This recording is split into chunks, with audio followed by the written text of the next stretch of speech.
દરેક નીતિની સામે કાયદાની રીતે ઊભો રહેતો SSK ન્યૂઝ ચેનલ।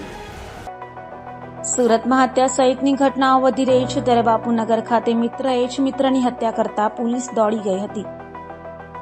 સુરતમાં વારંવાર હત્યા સહિતની ઘટનાઓ બની રહી છે, તો સુરતના રાંદેર વિસ્તારમાં આવેલ બાપુનગરમાં વહેલી સવારે હત્યાની ઘટના બની હતી।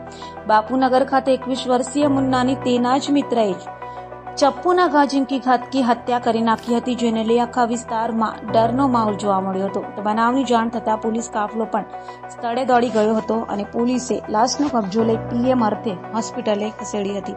હાલ પોલીસે હત્યાનો ગુનો નોંધી વધુ તપાસ હાથ ધરી છે। રાંદેર પોલીસ સ્ટેશનની હદમાં ચિસ્તિયા 4 રસ્તા છે, મકાઈ પુલ પાસે।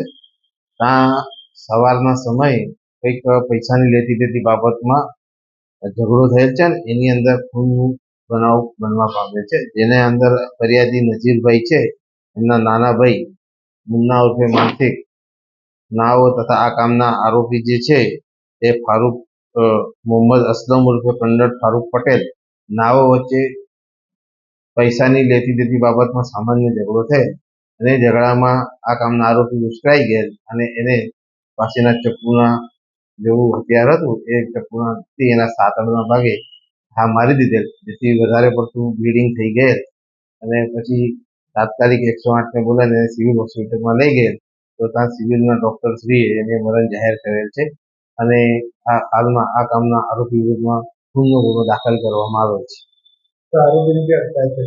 આરોપી અત્યારે ત્યાંથી પોતા નાસી ગયેલ છે, એની તપાસ ચાલે છે। કેટલા વાગ્યાનો બનાવ હતો ને તપાસ આ બનાવ સવારના 5 સાડા 5 વાગ્યાનો છે અને પોલીસને જાણ થતા પોલીસ તાત્કાલિક ઘટના સ્થળે પહોંચી ગઈ અને આગળની તપાસ ચાલુ છે। દરેક નીતિની સામે કાયદાની રીતે ઊભો રહેતો SSK ન્યૂઝ ચેનલ।